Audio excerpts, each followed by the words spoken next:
In 2023, the United States carried out 24 death row executions, each a haunting chapter in the story of justice and retribution. Today, we delve into the 10 most brutal executions of the year. Before we step into the darkness, please take a moment to like and subscribe to be part of our growing community.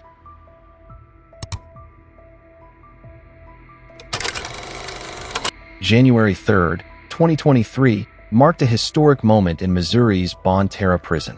Amber McLaughlin, a 49-year-old transgender woman, faced lethal injection for a crime that shook St. Louis 2 decades earlier. But what led her to this fate? In 2003, at age 30, McLaughlin, then living as Scott, was consumed by obsession. Her former girlfriend, Beverly Gunter, a 45-year-old office worker and devoted mother, had ended their tumultuous relationship, seeking peace. But McLaughlin couldn't let go. For months, she stalked Gunter. On November 20th, 2003, the night before a court hearing for stalking charges against McLaughlin, she waited outside Gunter's workplace, crouching in the bushes at the bottom of a stairwell. As Gunter descended, clutching her car keys, McLaughlin struck.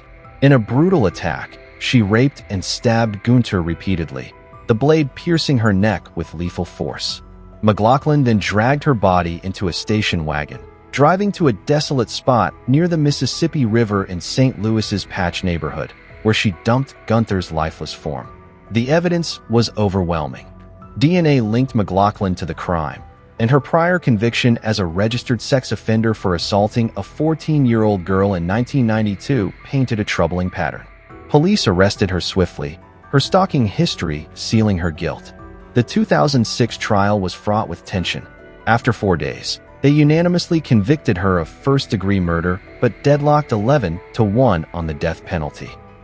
In Missouri, one of only 2 states allowing it, Judge Stephen Goldman imposed the death sentence, citing the depravity of mind in Gunter's tortured death. Appeals stretched nearly 2 decades, with McLaughlin's transition to Amber adding a layer of complexity. Her attorneys pleaded for clemency, citing remorse and fetal alcohol syndrome. But Governor Mike Parson rejected their plea, stating, "Ms. Gunter's family deserves peace." On January 3rd, 2023, the execution began at 6:39 p.m. in a stark white chamber. Witnesses noted her calm resolve, her final written statement reading, "I am sorry for what I did." At 6:51 p.m., Amber McLaughlin was pronounced dead, the first openly transgender person executed in the U.S. Did this act of justice heal the wounds left by Gunter's brutal end, or did it deepen society's divides? A week later, on January 10th, Texas carried out a chilling execution in Huntsville. Robert Fratta, a 65-year-old former police officer, faced the needle for a crime that stunned Houston in 1994. At age 37, Fratta, a public safety officer at Missouri City, orchestrated a cold-blooded murder during a bitter divorce. His estranged wife, Farrah Fratta, a 33-year-old mother of 3, was a vibrant woman. But her marriage to Fratta unraveled as she uncovered his infidelity and disturbing sexual appetites. Their custody battle turned vicious, with Fratta determined to eliminate her.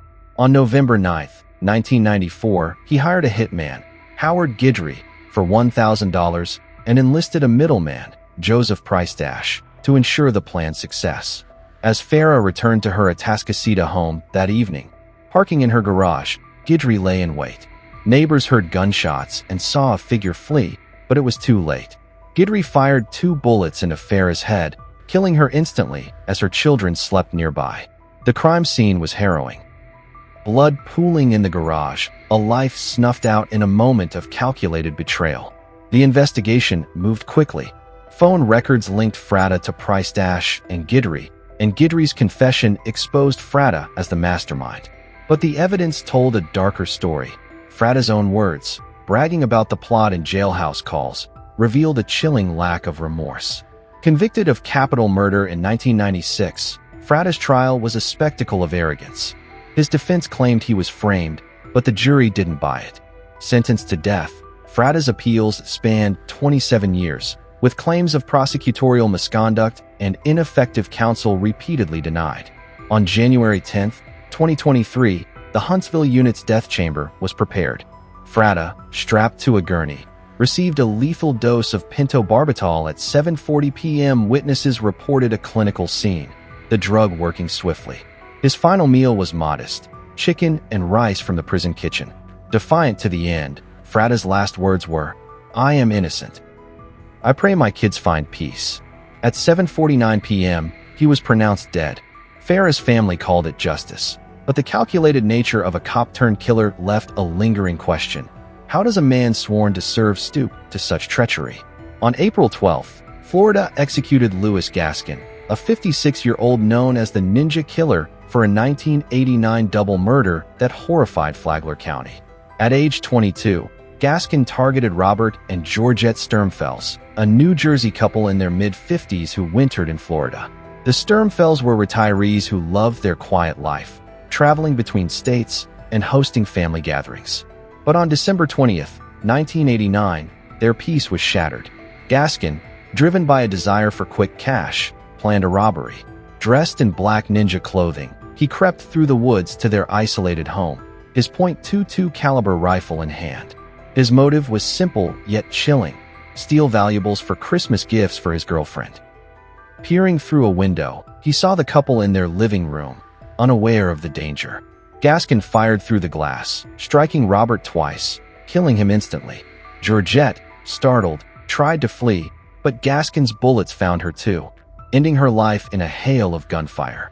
The crime scene was grim: blood-soaked furniture, scattered Christmas presents, and a home violated. Gaskin rummaged through their belongings, stealing a clock, 2 lamps, and a videocassette recorder. But his night of terror wasn't over. He drove to another couple's home, shooting at them in a failed robbery attempt, though they survived.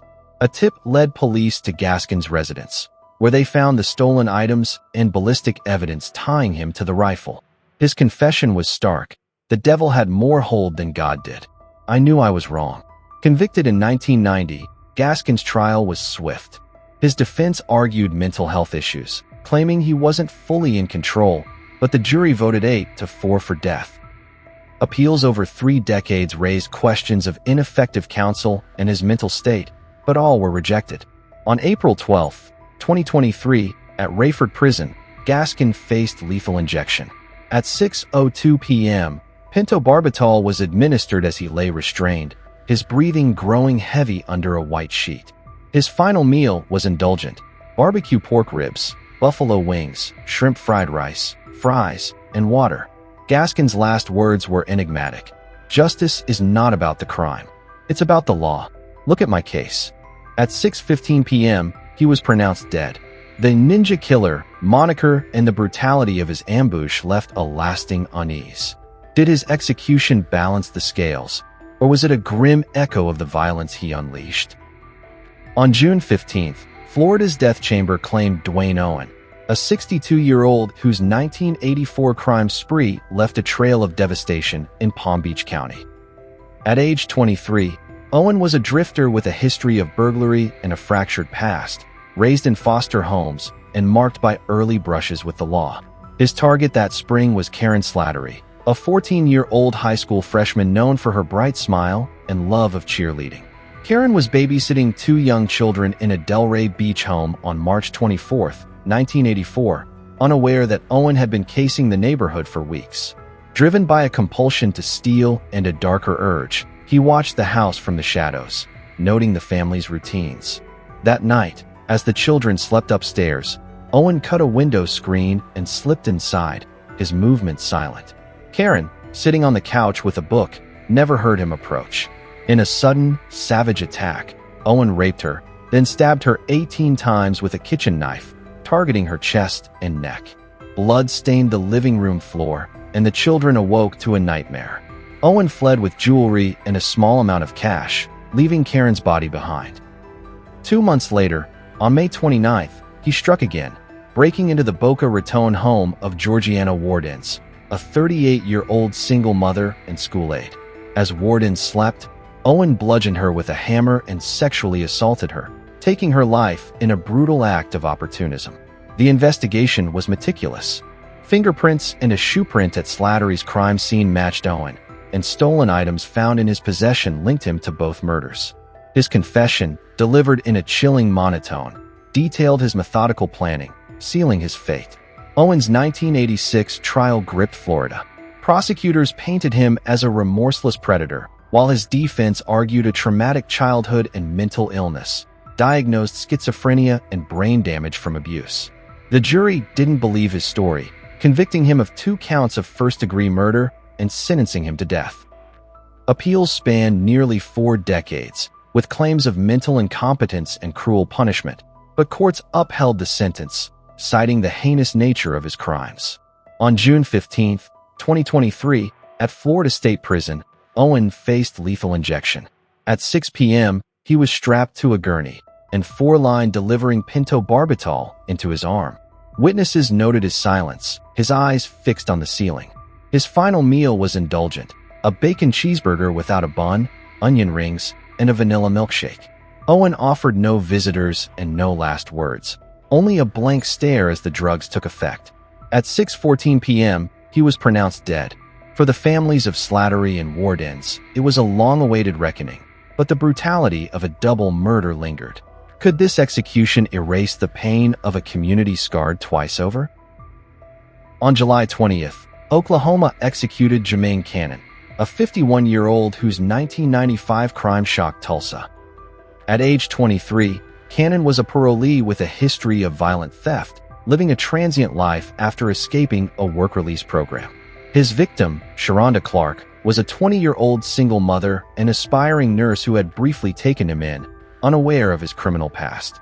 Clark was known for her generosity, often helping those in need, but her kindness became her downfall. On February 3, 1995, an argument erupted in Clark's apartment over money and Cannon's refusal to leave. Fueled by rage and desperation, Cannon grabbed a butcher knife from the kitchen. As Clark tried to flee, he chased her through the small apartment, stabbing her 11 times in a frenzied attack. Blood covered the walls and floor, and Clark's 2 young children, asleep in the next room, were left motherless. Cannon fled, stealing Clark's car and belongings, but his parole status made him a prime suspect. Police tracked him down within days, finding the knife and Clark's bloodstained clothes in his possession. His partial confession, claiming self-defense, crumbled under forensic evidence showing the attack's ferocity. Convicted in 1996, Cannon's trial was a clash of narratives. The jury sentenced him to death in just hours. Appeals over 28 years raised issues of ineffective counsel and racial bias. Cannon, a black man, claimed a prejudiced jury, but all were denied. On July 20th, 2023, at Oklahoma's State Penitentiary in McAlester, Cannon faced lethal injection. At 10 a.m., the process began. His final meal was simple: a cheeseburger, fries, and a milkshake. His last words were defiant. "I'm sorry to Sharonda's family, but I didn't kill her in cold blood." At 10:13 a.m., he was pronounced dead. Clark's family wept, but the question lingered. Did this act of justice honor a young mother's stolen future, or deepen the cycle of loss? On July 21st, Alabama executed James Barber, a 64-year-old whose 2001 murder left a small town reeling. At age 42, Barber was a handyman with a history of alcoholism and domestic violence, estranged from his family. His victim, Dorothy Epps, a 65-year-old grandmother, was known in Madison County for her warmth, volunteering at her church and hosting family barbecues. On May 20th, 2001, Barber, who had done odd jobs for Epps, visited her Huntsville home, claiming he needed work. Epps, trusting him, let him in. But Barber's true intent was robbery, driven by a need to fuel his drinking. An argument over money escalated, and Barber's temper snapped.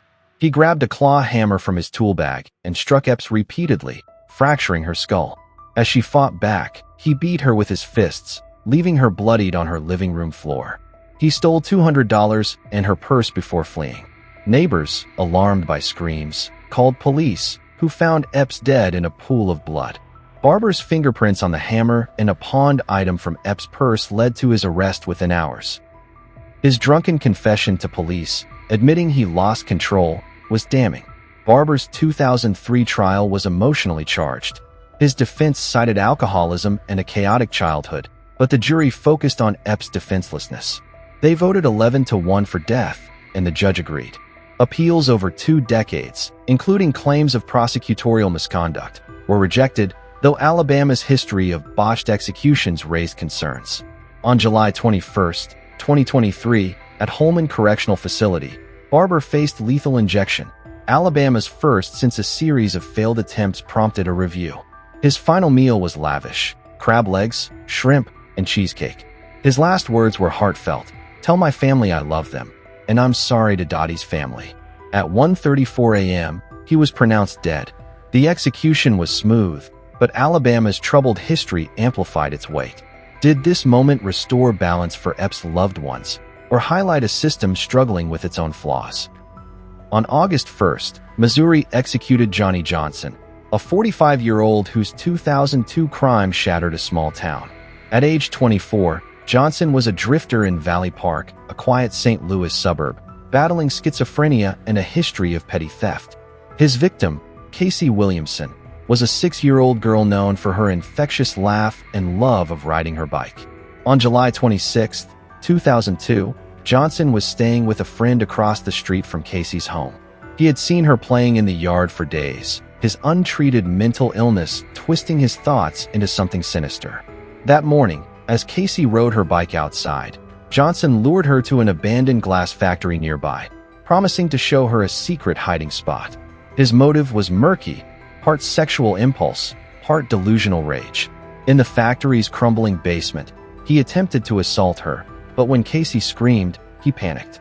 Grabbing a brick from the debris, he struck her head repeatedly, fracturing her skull. Blood pooled on the concrete as Casey's life ended in terror. Johnson then carried her body to a shallow pit, covering it with leaves before fleeing. The investigation was swift and heartbreaking. Casey's family reported her missing within hours, and a search party found her body that evening. Johnson's inconsistent stories and a neighbor's sighting of him with Casey led to his arrest. Forensic evidence, blood on his clothes and Casey's DNA under his fingernails, was overwhelming, and his confession, though rambling, confirmed the horror. Johnson's 2005 trial was a battle over his mind. His defense argued schizophrenia rendered him incompetent, citing hallucinations and a belief that the devil controlled him. Prosecutors countered that he knew right from wrong, pointing to his attempt to hide the body. The jury sentenced him to death after 3 hours, unmoved by his mental health claims. Appeals stretched 18 years, with attorneys arguing his insanity made execution unconstitutional, but the Eighth Circuit Court lifted a temporary stay on July 29, 2023. On August 1st, at Missouri's Bon Terra prison, Johnson faced lethal injection. At 6 p.m., he was strapped to a gurney, and 4 delivering pentobarbital.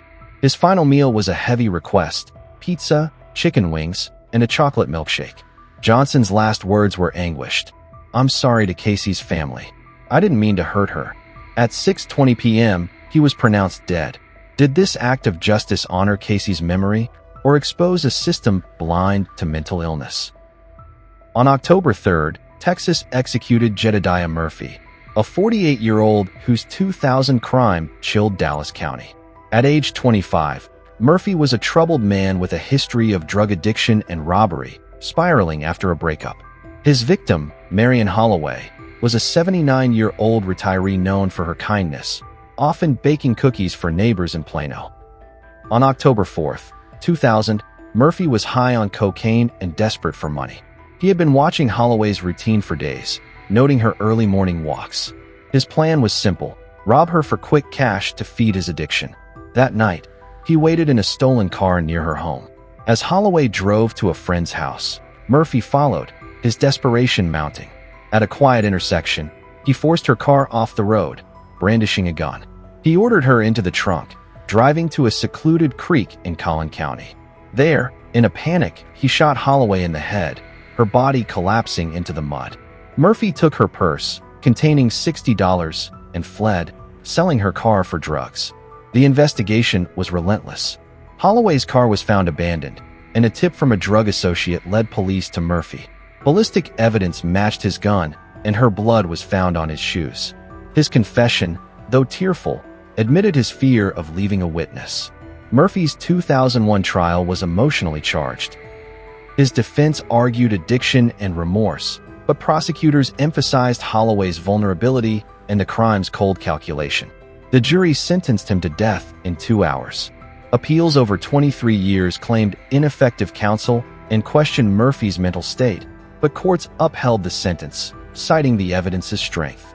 On October 3, 2023, at the Huntsville unit, Murphy faced lethal injection.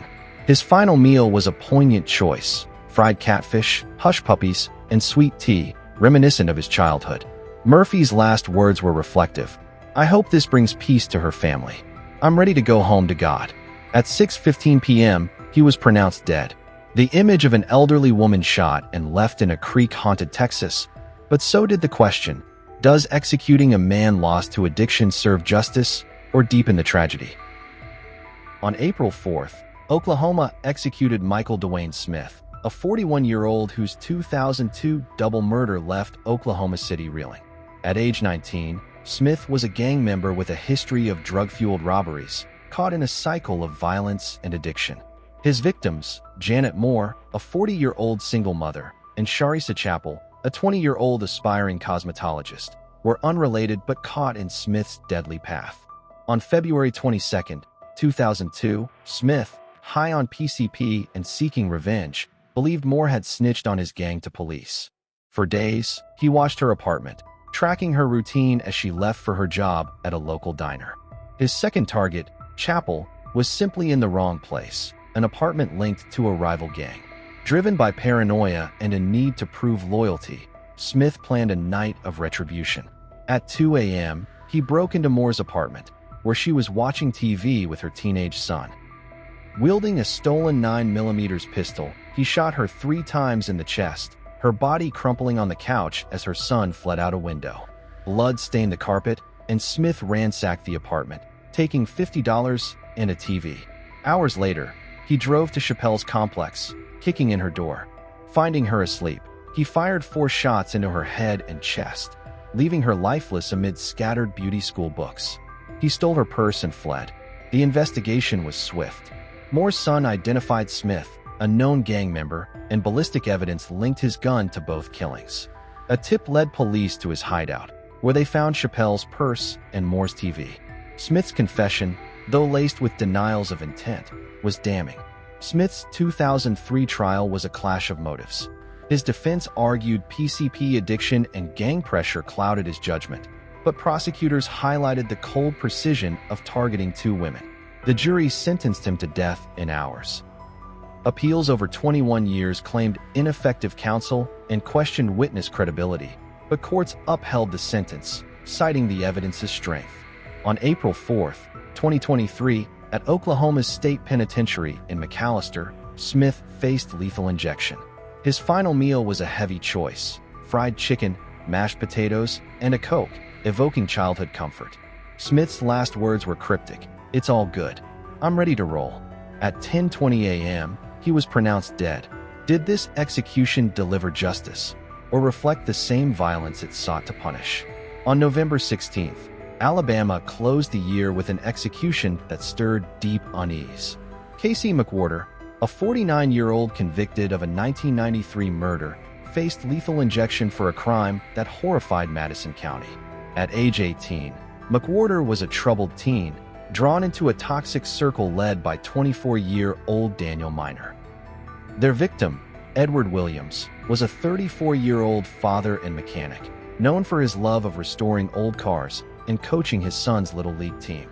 On February 18, 1993, McWhorter, Minor, and a third accomplice, 16-year-old Lee Williams, no relation to Edward, plotted to rob Edward's home, believing he kept cash from his auto shop. For days, they staked out his Huntsville residence, hiding in a borrowed car to watch his late-night returns from work.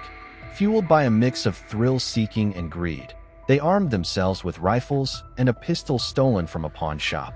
That night, as Edward unlocked his front door, exhausted from a 12-hour shift, the trio ambushed him. McWhorter fired first, shooting Edward twice in the chest with a .22 caliber rifle. As he staggered, Minor unleashed a barrage, firing 9 more rounds from a handgun, bullets tearing through Edward's torso. Blood pooled on the doorstep, and Edward's teenage son, asleep upstairs, woke to the gunfire but hid in terror. The group ransacked the house, stealing $200, a shotgun, and Edward's truck keys, then sped off in his vehicle. The investigation was relentless. Edward's son recognized Miner from school, and police traced the stolen truck to McWhorter's girlfriend's apartment. Fingerprints on the rifle, ballistic matches, and Lee Williams' confession implicated McWhorter, who admitted shooting but claimed Miner orchestrated the plan. Convicted in 1994, McWhorter's trial was a storm of emotion. His defense argued his youth and Miner's influence, painting him as a follower, but the jury focused on the ferocity of 11 bullets fired at a defenseless father. They voted 10-2 for death, and the judge agreed. Appeals over 30 years raised issues of McWhorter's age and claims of an unfair trial, but courts upheld the sentence, citing his active role in the shooting. On November 16, 2023, at Holman Correctional Facility, McWhorter faced lethal injection. His final meal was nostalgic: a hamburger, baked beans, bacon, and Dr. Pepper, reminiscent of family cookouts. McWhorter's last words were remorseful. "I'm sorry for the pain I caused Edward's family. I hope you find peace." At 6:47 p.m., he was pronounced dead. These 10 stories from 2023's executions force us to confront the raw edges of justice. What do you think? Does the death penalty deliver closure, or does it perpetuate a cycle of violence? Share your thoughts below, and let's wrestle with the weight of these final moments together.